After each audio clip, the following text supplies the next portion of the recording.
Welcome to Leads and Leverage, Real Estate Team Leader Lounge, where success in real estate meets passion-driven leadership. I'm your host, Tyler Gibson.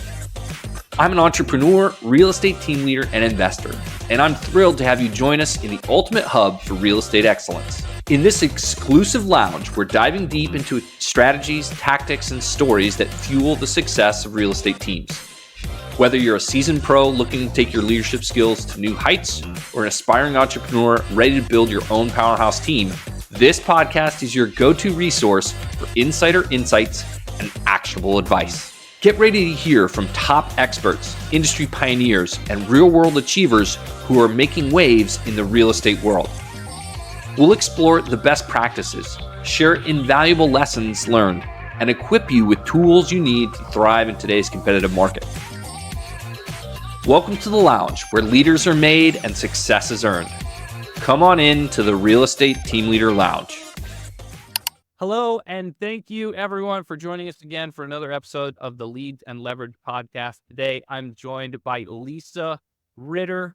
So excited to meet and speak with her about her team. She's been in real estate for a while now. She's been Omaha Realtor of the Year, Nebraska Realtor of the Year, and 12-time winner of Best of Omaha Realtor. So happy to have you here. Thank you. Because you must be doing something right. Thanks. I appreciate it. I'd like to think so sometimes. Yeah. Well, tell me a little bit about the backstory and then tell us about your team. But how did you get started? How long have you been doing it? And what is the evolution like? Yeah. So my husband and I, we've been married 31 years effective yesterday, which is awesome. And we love homes, and Dennis is super handy, thank God. And so we moved a lot before we got into the industry. We were probably on move number 3 or 4, like probably about 6 years into our marriage, because we'd fix up homes, live in them a little bit, and move on. And about 7 or 8 years into our marriage, we relocated and had a terrible real estate experience. It was jaw-dropping awful. The woman told me to look up my own utility phone numbers. And then when my car broke down a few blocks from her agency to go sign papers, and this was back before Uber and all this other stuff, and I had 2 babies, she's like, I can't help you. I'm sorry. You're going to have to figure it out. And I was like, God, if I could just be a little bit nice, if these people can make money, certainly I can make money by being a little bit nice. So that's what inspired me to get into the industry. Wow. You know what's interesting is I've talked to the more and more people that I talk to, the more I hear that story. The reason they got involved in the industry is because they had a bad experience and they thought, I can do better than that. How long ago was that? 23 years ago, June 11. So yeah, 23 years and a week ago. So what did the journey look like from starting? And you started in a new town, right? In a new location. So zero sphere of influence. Like, what did that look like? Okay, so we had just moved back to Omaha because the relocation bottom line didn't work out. And we're like, okay, we're going to go make Omaha work again. That's our family hometown. And I really still had no sphere. True story. I used to eat lunch alone until my husband came along and rescued me. And my family had no friends. Like, I really was the biggest nerd loner that you ever wanted to encounter in your life. And when I decided I had to go back to work because the relocations didn't work out, I'm like, it's going to be for something I love. I love home. Isn't that how everybody thinks that it's going to be? Like, I'm going to go shopping for homes. It's going to be so much fun. Oh boy, that is not what the job is. Everybody knows that who's in real estate. Which, side note, I'm going to say, part of the reason I've done well is my philosophy is, when we're doing our job right, we are some of the highest paid, unlicensed life counselors that ever lived. You know, and I look at this job as my ministry. It's my gift of service. I take it very seriously. And I consider it as important as any profession, like doctor, lawyer, anything like that, because you're handling something that's hugely stressful, one of the most stressful events of people's lives. So I guess that's what inspired me to get into it. I recognized very quickly that that's not all it was. Part of the other inspiration that got me into this, though, too, was I was going through a lot exploring some issues with my son's health. And that was very emotionally overwhelming when you're a new mom. And it gave me a big why. And I think it's very hard to be successful in this business unless you have a big why. So that's a little bit about my background. I love that. I love that so much. I mean, I tell my team all the time, you are literally helping someone with the largest financial transaction of life. Mhm. Yeah. For most people that we Yeah. help, that is the case, right? Unless Yes. that- Right. Yeah.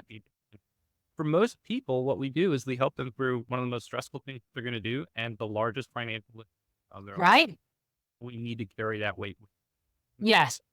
Big responsibility to guide these people and to not sell them, but advise them, right? Right. So Yeah. I love it. I have hard. Yeah. Yeah. So you got started in the industry. You learned it's not all just shopping for house. What did the transition into leading a team look like? And tell us a little bit about that. Yeah. My first year, I was actually babysitting full time for money because I still needed to make some money. Whew, that was a lot. I will say I have very little mercy for new people who are like, I just don't have the time. Still have to make money. I'm like, oh, you're going to make the time if you want this to work. Like you really are. I mean, so for me, what that looked like transitioning into the business is I'd get up at 5 o'clock. I'd work for a couple hours before the kids woke up and came. When they were down for naps, it was go time. There was, no time, anything extra. And then when they left, and my husband took over in the evening, like it was just work, work, work, and work all weekend. That was what it was like for a year. And so I tell people when they're starting out in the industry, you're not probably going to have balance for this year of your life. I like to be realistic. Like balance is something that you work towards and can and should have, but it's not going to look very pretty that first year. And I still, even with all that, sold 24 homes within about 16 months. And I was rookie of the year for that company that I worked for that I started out. So when people are like, oh, I just don't have the time, I'm like, you're talking to the wrong woman. Because you make the time for something that you're passionate about, that it's a decision. Success is really a decision. This is going to work. There are no options. And so I got the business through things like phone time on the weekend, sitting there answering phones, because that used to be a thing, and just sheer connecting with people in every way possible, coming out of my shell, making phone calls, doing FISBOs, expireds, you name it. I just did whatever it took at that time. And then people noticed, they were like, oh my God, how are you doing that? So people were coming to me for coaching. They're like, how do you live a life of babysitting and then, still kicking our ass on the weekend? Yeah. And so about 3 or 4 years in, I started managing for other companies. And I did that for about 5 or 6 years approximately. And then I'm like, why am I managing for other people? I'm just going to manage for myself. And so I own Remax Results. And so they're my team, but they're not my team. Does that make sense? I encourage everyone to brand themselves. I like to teach them to do it effectively. Remax Results, since very close to since we opened, we have had the highest production per agent of the top 10 brokerages in Omaha. So I like to say we're small but mighty. We are consistently number 1, 2, or 3 in terms of production per agent. Wow. That's awesome. So I have to know what you do to help those agents be so productive, because that would be my goal to have my people. Yeah. What have you done to or obviously you've probably done several things over the year, right? And process of trial and error, because I mean, in this we fly the plane while we're building it, or at least the field. Yes. What have you found to be some of the most effective forms of leverage within your own business over the last few years as you look to bring on more agents or just do more volume? Yeah. Yeah. Number 1, I would say hire right to protect your time and sanity. I don't hire people that want to do this for a hobby. I'm willing to take on somebody that works another job for now, but as long as they want to do a certain amount of production per year, if they can balance it, fine. If they can't, then I'm not interested in hiring them. So I would say hire right first. Too many people are taking on God and everybody, and it's really eating up your sanity. Do you see that? I feel it sometimes. Yeah. Right. So I'd say hire right. And then number 2, have expectations. I have expectations. I mean, we can't by law say you have to be at the meeting and everything like that. But if they don't perform a certain amount per, I look at it twice a year typically, then they know they may be let go. So I think expectations is important. Really tons of training, as you know, is very, very important to success. And I think my people really win by me being a producing broker because I know what's working today, not something in theory from 1, 2, or 10 years ago. And so many people are working for managers that have no idea what it's really like to sell. So I think it's very effective for team leaders to still be selling. I think that's an enormous part of the success strategy. So those are some of my top bits of advice. Wow. So hiring right. I love that. Any other kind of leverage that you put into your business? Any special tools or technology that you feel like I couldn't live without or you couldn't live without? Yeah. Well, in terms of tools, I have what's called a closing spreadsheet. So another way that I keep my life sane and most of my team members, agents keep our lives sane is by having systems. And it's a closing spreadsheet that involves not only checking on things like title and appraisals and things like that, but creating good experiences. So, for example, and most of my folks followed the lead on this, when you get through an inspection, we're sending a coffee card. When the listing first goes live, a lot of times we'll be delivering flowers or a treat of some sort, something to make the experience fantastic. So teaching systems is really important. And then asking people if they're using those systems and holding them accountable to using the systems. Those are the differences between the success and failure. I admit I haven't managed perfect. I haven't met too many people who have managed, but I'm imperfect like everyone else. And where things fall down is when you don't hold people accountable. So I think everybody's looking for that magic.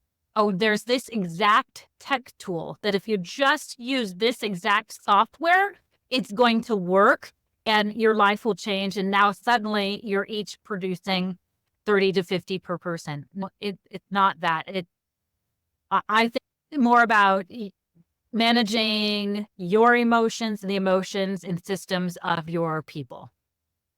I love that. Great advice. I mean, I feel like you're preaching to me right now. So definitely need to get better at setting expectations and creating better accountability for the people within our team. Any particular lead sources that you personally or you've provided the brokerage that you feel like have a good investment that you would recommend to others?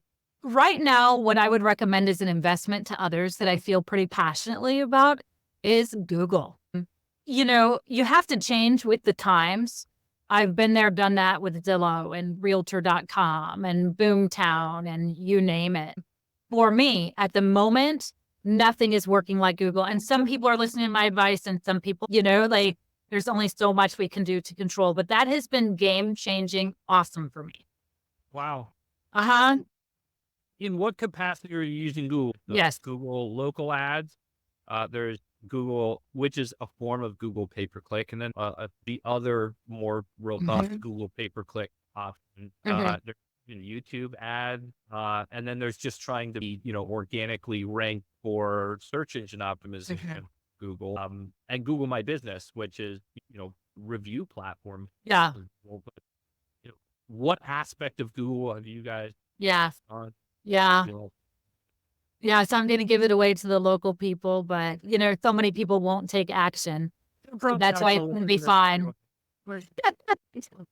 So first of all, you need to get Google Verify, which is typically not the easiest process. It's a little cumbersome, so you need to just stick with it and do it like anything. Secondly, you have to have a Google business page. Third, you have to work your ass off on getting reviews. And it's going to feel hard and painful and long because Google does a fantastic job of vetting out whether or not those reviews are real. And I am very proud to say that legitimately every one of my reviews are real, with the exception of one 2-star one. I did have a person post on there that said she doesn't like dealing with poor people or affordable housing. It's like, God, have you looked at my stats? I have sold a $30,000 house this year, Like, give me a break. Yeah. So there's one that got through, but otherwise it's all legit. And most people aren't trying that hard for Google reviews. And unless you start to get up there, I think it's not going to work for you, but you got to start from somewhere. So, and then I use Google for everything. And I also give Google reviews. And then we'd also do some. And by the way, Google Verify is not free. I guess I should have said that. You have to have a minimum spend. Got it. Or a minimum that you're willing to spend. So I have loved that lead source. That's my biggest secret that I really am giving away to the world out of a spirit of love and abundance, because there's enough in it for all of us, and I can't handle all the real estate. Yeah, so that's a really good source. I do like doing business by referral. But, you can invest. I mean, like, I do a lot for my sphere. We buy them pies. We send them tattoos. We send them free, literal personalized CMAs twice a year. Like, we do a lot. Like, we go all in with our sphere. And then you look and somebody's sold with somebody else. And you're like, oh, no. So I'm like, oh, I want to add something to my mix that feels, total business. And I do love working those leads, and I've been fantastic. Yeah. Well, getting leads is one thing. Yeah. Converting leads Yes. is another. Yeah. What are you doing? What are you teaching your team to help maximize converting those leads that you have coming in? And is there a secret sauce? It's persistence. It's how bad do you want it? I used to be a Dave Ramsey endorsed local provider. Have you ever heard of that? And they did teach me the power of persistence. I believe in their statistics. You have to reach out like 10 times often before somebody will get back to you. So if you want it enough, you're going to keep at it. Again, I wish there was this, like, we got KV Core, and a lot of my people were so excited about KV, and it's free and it's a nice system, but there is no technology solution alone that is going to be the end all be all. It has to be a combination of phone calls, text, emails, mailing. Just keep at it, keep going. Persistence, persistence, persistence. One thing that I think that a lot of agents need to be doing more of, myself included, is video text. When I'm at my best in doing that well, you get much higher response rate. People really want to feel connected to the person that they're doing business with, and I feel like that differentiates you. There's just not that many people utilizing that tool. Yeah, 100%. On our internal referral page at my brokerage, whenever I see somebody post, I will go to send them a message, and I'll send them a video message. Yes. Good. I had somebody reply and go, "That was awesome. I'm telling my whole team we need to do that." Yes. They get to hear you. They get to hear your tone. They get to see your face. They get get that full communication experience. Yeah. Just short of being in person. Yeah. Yeah. So very cool.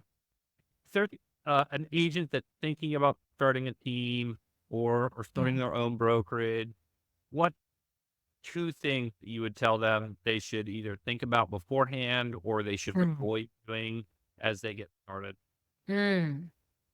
Don't take it personally. When I opened my brokerage, I had a team that I was very proud of, and I assumed they would follow me. That was a big assumption that broke my heart for way too long.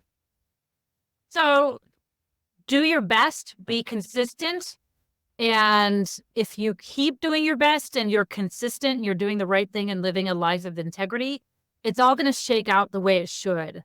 So let go of the people that don't stick, because otherwise, and I'm going to stereotype here, but there's a reason there's stereotypes sometimes. Like, as a woman, we can take things more emotionally. So don't take it personally as you're trying to lead. Stay authentic to you, be integral, do the right thing.